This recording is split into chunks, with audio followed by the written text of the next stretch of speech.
Hey guys, I'm Reptile Riff. Now today I'm going to be showing you about my awesome new tank that I got at the last Croc Festival. I want to introduce you to my friend Bear Trap. This is actually a common snapping turtle, not the alligator snapping turtle. Everybody asks me which is which. So, the alligator snapping turtle has a pointed snout, pointed beak, and it looks like an eagle when the mouth is shut. Okay, it's got that big sharp hook on the end. A common snapping turtle, its beak kind of comes to a normal point, like a normal smaller predatory bird, something like that. So turtles do have beaks, they don't have teeth or anything like that. And it's really, really cool. Now, the alligator snapping turtle is also called that because it's got those big osteoderms, those big scutes on the back that are big and sharp. Now I'm going to show you. Now that's how you want to hold him, is right there at the back of the shell. And you see how hard he bites? And he didn't even shake around. And that's how you know you're holding him the right way. Now from back here, he can't actually bite my fingers. He can get his head halfway back his shell on the sides and on the top. Watch, he's gonna go for it again. Now look at how sharp those claws are. They're digging right into my skin. Woo! Oh my goodness. Okay. Now, turtles are really cool. I want you to zoom up on that back end. Look at these little pointy ridges here. Very, very cool stuff. And on an alligator snapping turtle, these go all the way down the back of the shell, whereas a common snapping turtle has a more rounded head. You see how his head is kind of like a roundish circular skull shape? A gator snapping turtle has a much more prominent triangular boxy shape to it, and it has very little flexibility. Whereas this guy, because his head is a more circular shape, he can actually bite with a lot more range. Which is not so great for me. Handling gator snapping turtles is much easier than the common snapping turtle. Whoa, easy boy. So I'm just gonna let him go. Now, I want you to look at the size of his tank. Clearly it's very small. Now I've been having him in here for about a month or so because the other tank got really, really nasty. I was giving him food and it really wasn't working well with him. So I cleaned that out, I put him in here, and I've got a huge tank. I talked about the beginning of the film, and it's, I don't know, something like maybe like 40, 50 gallons. It doesn't even say on the box because it's just that big. It's big and beautiful, and I won it at a bidding war at Croc Fest. So this is very, very exciting. I want you to get another close look at this beautiful little creature. Again, his name is Bear Trap. Woo. Look at how chubby he is. Get a good look right there. Now, I don't usually handle my animals a lot because the handling is not something any reptile enjoys. So if you have a reptile at home, unless there are some snakes that do, they do okay with the handling, but not so much turtles. So you really don't want to handle them that much. So that's why when you see me handling him just a little bit right now, he's kind of freaking out because he doesn't know what's going on. This is not normal for him. All right, guys, I'll see you when I get that big old tank opened up and ready to go.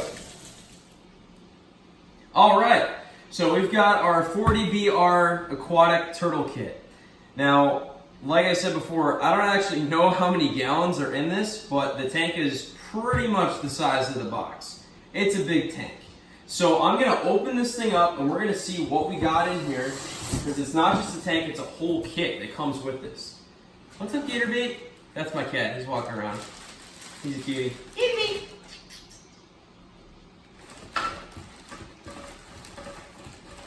I'll get his attention. Okay, so this tank, as you can see right here, that's this piece. So this is going to go on top of the tank and be an overhanging light because there's no screen top for this. It's an open top tank. This is really cool. So this is a water heater. Very nice. Let's check this out.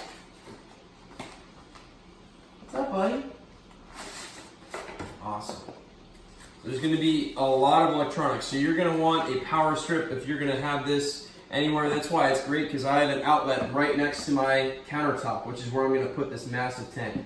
Now this is a really cool, wow, it's like Christmas morning. All right, look at this. So this is a little log cave, it looks like. What the heck? How does this thing even work? Well, I'm going to show you because we're going to set it all up. But this is This is very interesting. I'll put that off to the side. Yeah, turtles like a lot of stuff to climb around, but you never want to have too much right next to the side of the tank because turtles easily get caught with their shell and all. They're not super flexible. So a lot of turtles will get stuck inside of the decorations in their tank, and then sometimes they can drown like that. So you don't want that to happen. You want to make sure that there's no room for error. You want to make sure that nothing like plastic or metal is going to fall into that tank because turtles will eat anything. And so they don't have a huge success rate in captivity because not everybody thinks that it's such a big deal, and it really is a big deal. Buddy? Baby. Yes, my cat's name is Gator Bait. Because I saved him from a wild alligator attack, but that's a story for another time.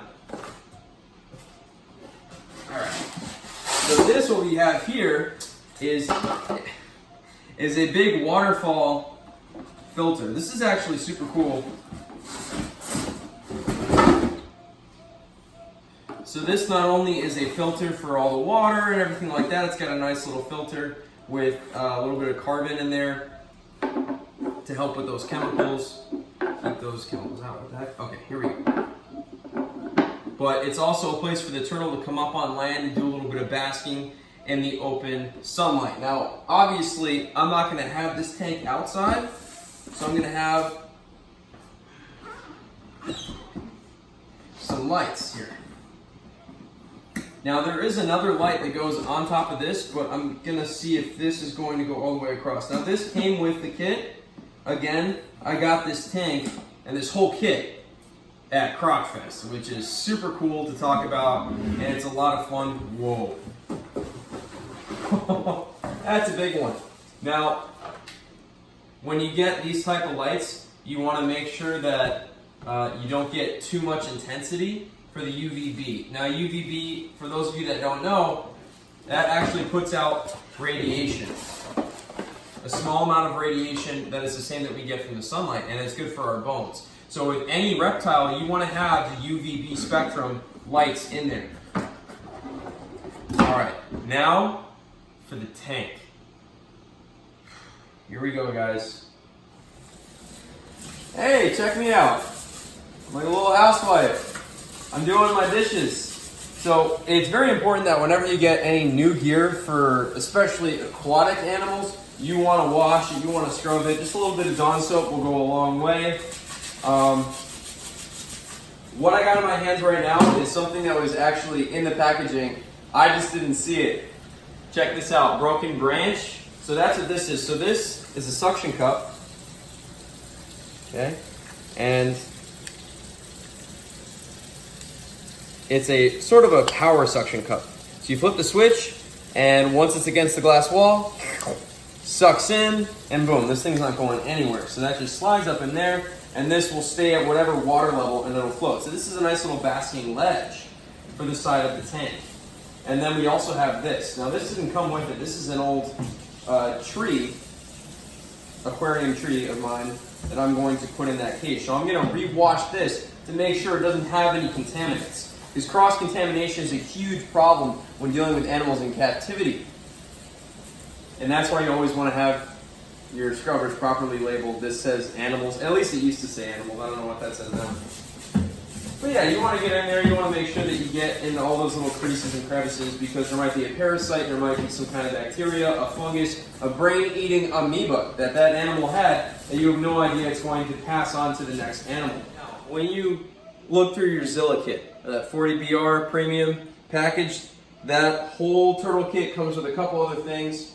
Now, obviously, I just finished washing off this, and that right over there, this broken branch that floats is very nice. And you got your water treaters, you've got some aquatic turtle food all ready to go. You've got more meat food and more herbivorous food. So what people don't always know about common snapping turtles is that they are an omnivorous species, not just carnivores. So that means that they will eat any kind of, not so much vegetable, but any kind of herb. When it comes to aquatic floating plants, flowers of aquatic plants, things like that, and they will eat through those different plants for the worms inside. So they are an omnivorous species. So this is mostly meat, and this is mostly kind of more so vegetable based.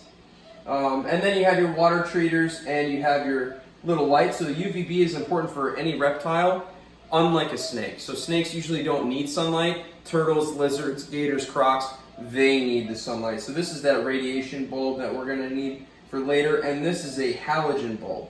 Take a nice close look at that. It's real shiny, it's real cool looking, and that emits the heat. Now what you want in any kind of heat emitting lamp is a mirror, and that will amplify any kind of heat signature that you're going to get out of the bulb. Now let's make sure that we're going to put this in correctly. Now this is the box that it came in. I got a little excited and just took it out early, so here we go. Let's see here. You want to match that up. Boom. Right there. You just plug it in. So these aren't like standard light bulbs. What's up, Gatorbeat? These aren't standard light bulbs. You can't screw them in. You're just going to plug them in. And you always want to do this, obviously, before the lamp is plugged in. You don't want to electrocute yourself. But just so y'all can get a pretty good idea for how it's going to look. Okay? That's what you want it to look like. Okay? Not the other way around. Perfect. Now, this is actually where I'm planning on putting that huge tank, and that's what we're doing next. Here we go.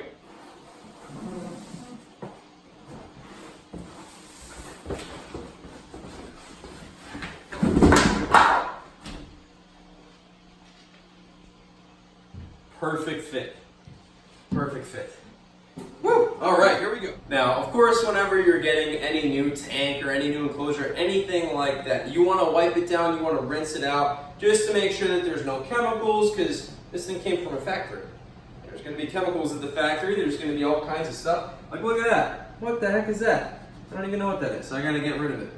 But we'll get back to you as soon as we're done wiping this whole big tank down.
Alright, so what we got here is we have our power cord. Now this power strip is on a timer, which is really good, especially for any kind of heating fixture. I have for all my, you can see my beautiful bearded dragon, my frogs, my sand boa, my rosy boa. I got all my guys on timed power strips, because with a heating element, if it's on for too long and your cat, like my gator bait, knocks it over, your house is going to be in flames when you get home. So you definitely want one of these so that way your heating element is not on for too long.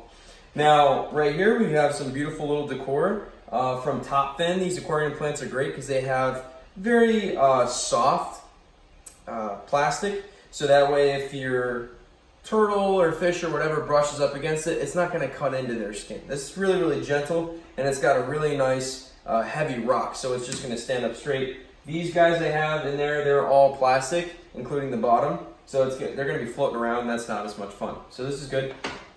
And then also from Top Fin, we have these cool little rocks. Yeah, you're like, oh my gosh, this guy's paying for rocks. He's a total newbie. I agree with you, but they're also really beautiful, and I don't have to worry about cleaning them necessarily, because there's not going to be really any like any weird chemicals or parasites. Even when I rinse them, there's still a possibility if you bring something from outside, like a log or a rock, from my own experience, it will sometimes infect something that you have in stagnant water. You know, that wouldn't affect the animal in the wild, it would affect them in captivity.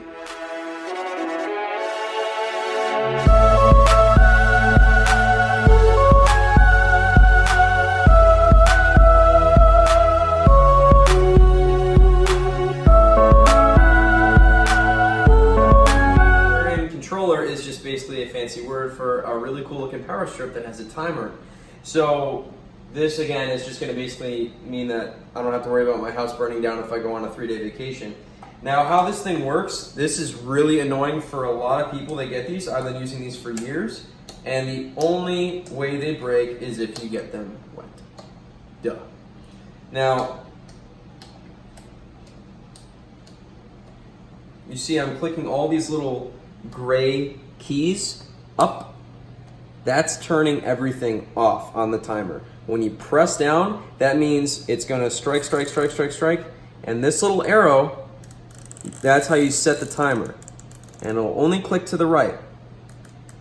Okay, so if you want, it makes it easy for you, everything that's dark, you can just click them down, or I'm sorry, click them up, and everything that's white, you can click down. So that means during the day, you can set it to whatever time. So say right now it's almost 3:30. Okay, there we go. Okay, so we're gonna set it.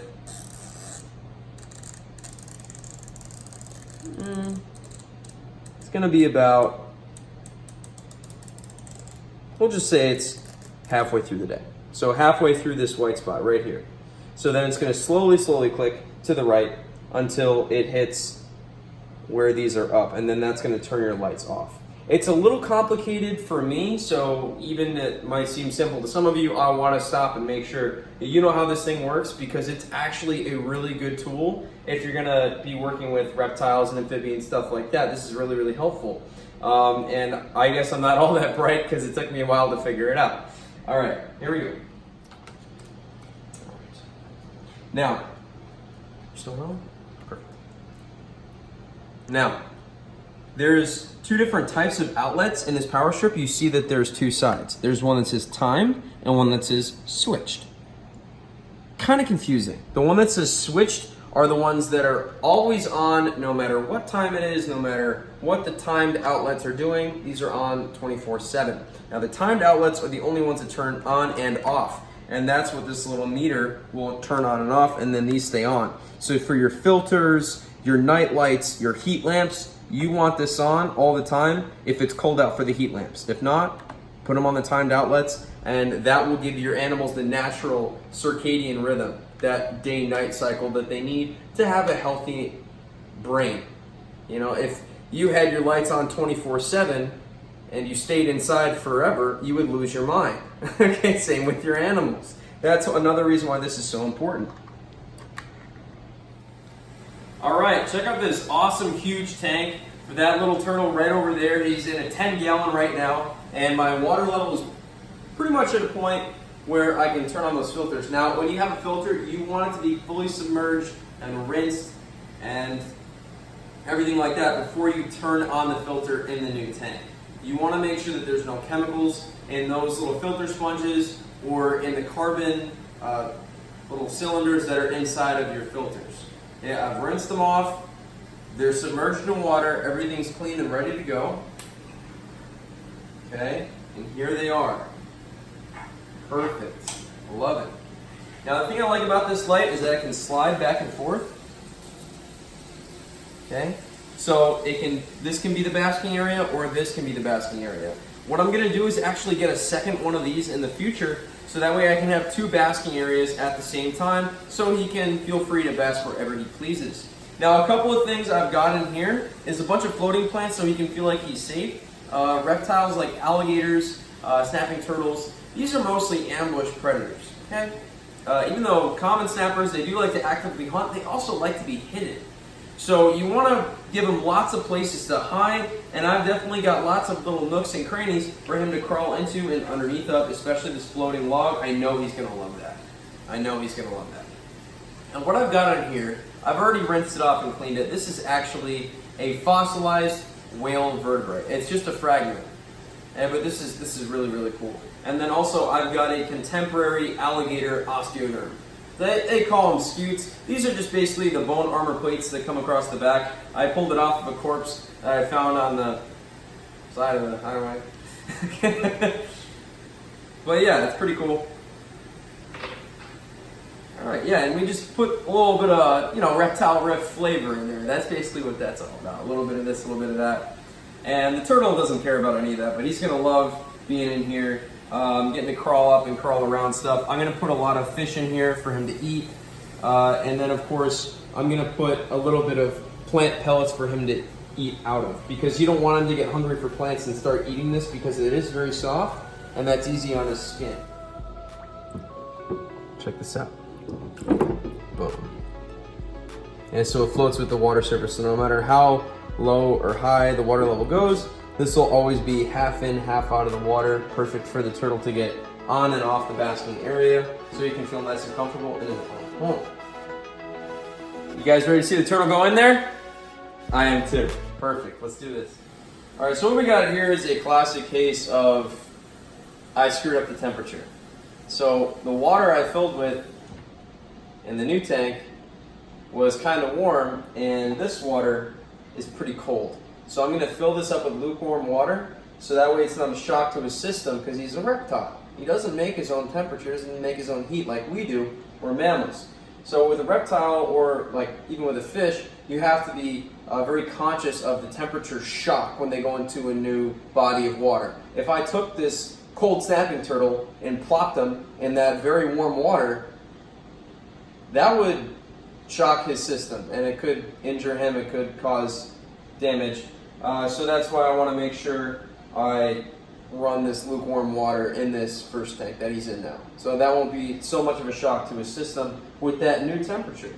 And that's a really easy way to avoid any problems, any health problems with your beautiful animal that you don't want anything to happen to. As you can see, we had to add a lot of warm water. So now I'm going to bring my little buddy bear trap. Keep your eye on his little snapper jaws. Oh boy. Look at him, so pretty. Look at that beautiful face. Oh my god. So now we're going to put him in his new enclosure. Put the camera right here. Oh.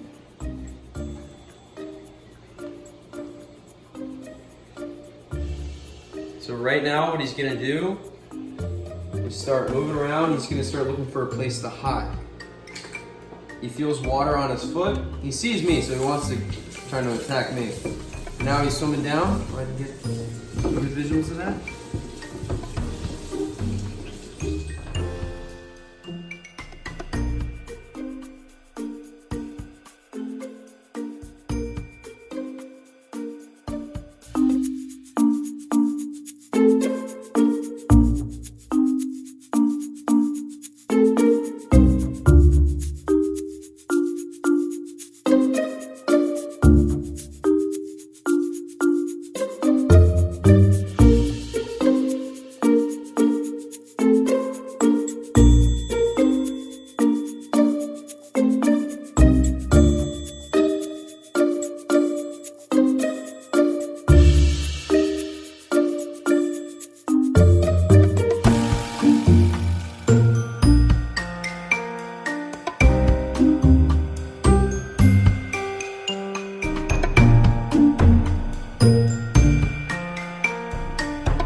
Is wave goodbye. Bye, Mr. Turtle. Bye, guys. Thanks for watching. If you want to check out more awesome YouTube videos, just check out my channel. I've got lots of videos like this, or of me running and finding different kind of wildlife out there in the Everglades, maybe even out in California, and I got some videos of me shark diving. So that's pretty cool. That's coming up. Thank you so much for watching. I'm Reptile Riff. This world together, one species at a time.